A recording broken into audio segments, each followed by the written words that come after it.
You ever stop and think about how something really small, something you do without even thinking about it, could be connected to these huge, invisible forces that run the whole world?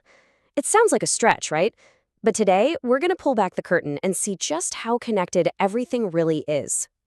Okay, so let's get right into it. Yeah, I know it sounds a little over the top, doesn't it? One extra pack of pasta is going to break the entire global economy? Come on. But what if I told you that that one little decision, that just in case moment, when it's multiplied by millions of people doing the exact same thing, it can send these massive shockwaves all the way up the supply chain? It's wild. So, where does it all begin? Well, it starts with a single, tiny decision. Let's follow that first little ripple and see where it takes us. Okay, picture this. You're in the grocery store and you hear some chatter, maybe a news report about a potential lockdown. And you think to yourself, you know what, I'll just grab one more box of pasta, just in case, right? You're not panic buying, you're not hoarding, you're just being a little bit prepared. Seems totally logical, totally harmless. But is it? So, that one little decision, that one just in case box of pasta, it's actually the very beginning of something way, way bigger. It's the trigger for this really powerful phenomenon that people in the business call the bullwhip effect. And honestly, the name is perfect. Just think about it. When you crack a whip, what do? It's just a tiny little flick of the wrist, right? But that tiny motion travels all the way down the leather, and it gets bigger and bigger and bigger until, track! You get this huge, loud snap at the very end. Well, guess what? The global supply chain works in pretty much the exact same way. So here's where the psychology kicks in. Your local grocery store, they see a few people like you buying an extra pack of pasta. Their inventory dips just a little bit. So what do? They don't want empty shelves, right? That's bad for business. So they don't just reorder what they sold. They order what they sold plus a little bit extra. A safety buffer, just in case. And this is where things really start to get amplified. That little flick of the wrist on the left, that's us, buying pasta. The store reacts with a slightly bigger order to build up that safety stock. Then the pasta manufacturer sees that bigger order and thinks, whoa, demand is up. So they ramp up production even more. And by the time that signal gets all the way to the people who supply the flour and the eggs, that tiny little change in our shopping habits has turned into a massive, totally distorted spike in demand. That's the crack at the end of the whip. And look, this isn't just some neat theory. The numbers back it up. If you look at the sales volatility, basically how much demand bounces around, for the stuff we buy, consumer goods, it's pretty stable. It sits at just 3.4%. Okay, but now, check this out. The volatility for the machines that make the pasta, the stuff way, way up the supply chain, that number jumps to 9.5%. That's nearly 3 times higher. That right there is the bullwhip effect in black and white. A little ripple from us becomes a massive tidal wave for the producers.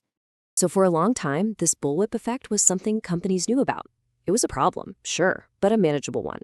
But the world has changed a lot, and that's made this whole problem way bigger. We've kind of entered a new era, an era of uncertainty. Because now, the thing that starts the bullwhip, it's not just us buying a little extra pasta anymore. Now it's more like a massive, unpredictable shove to the entire global system. And this new environment has a name: strategic uncertainty. What does that mean?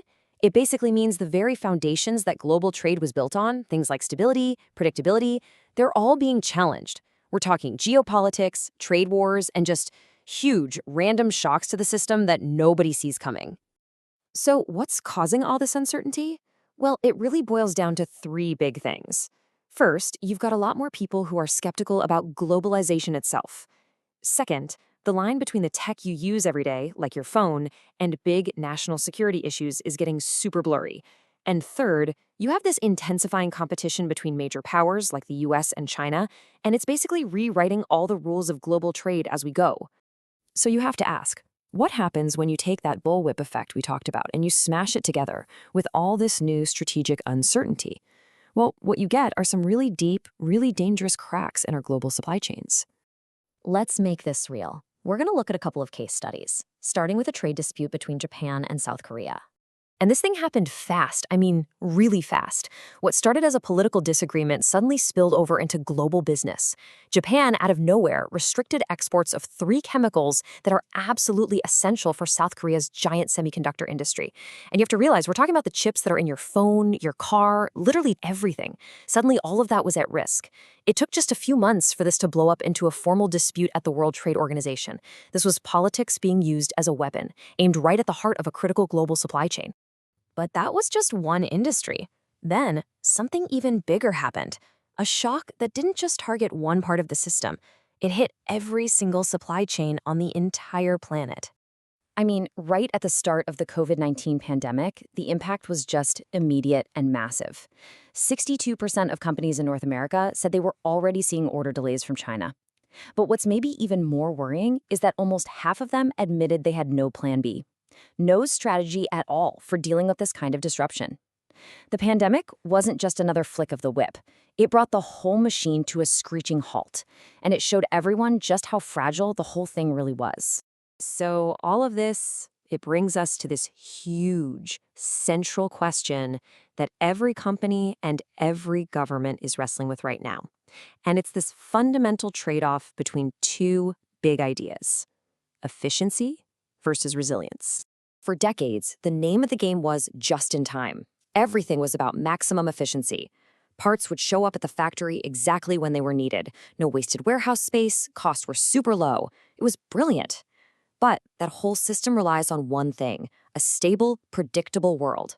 And, as we've seen, that's not the world we live in anymore. So now the thinking is shifting to just in case. It's about building in backups, having extra supplies, having more than one supplier. It's about being resilient enough to take a punch, even if it's a little less efficient and costs a bit more. And this quote from the Atlantic Council just nails the core problem. It says, as these linkages have developed, GVCs have grown more costly to alter and ever more vulnerable to disruption. And GVCs, that just means global value chains, basically the supply chain we've been talking about. So think about what that's saying. We've built this amazing, intricate, super efficient global machine, but in doing that, its own complexity has become its biggest vulnerability. Which leaves us with this one final, really important question. For the last 50 years or so, the whole world has been chasing one thing: maximum efficiency. And it gave us a world full of cheap and plentiful stuff. But now, living in this new era of pandemics and trade wars and all this strategic uncertainty, you have to ask yourself, what is the true cost of all that efficiency?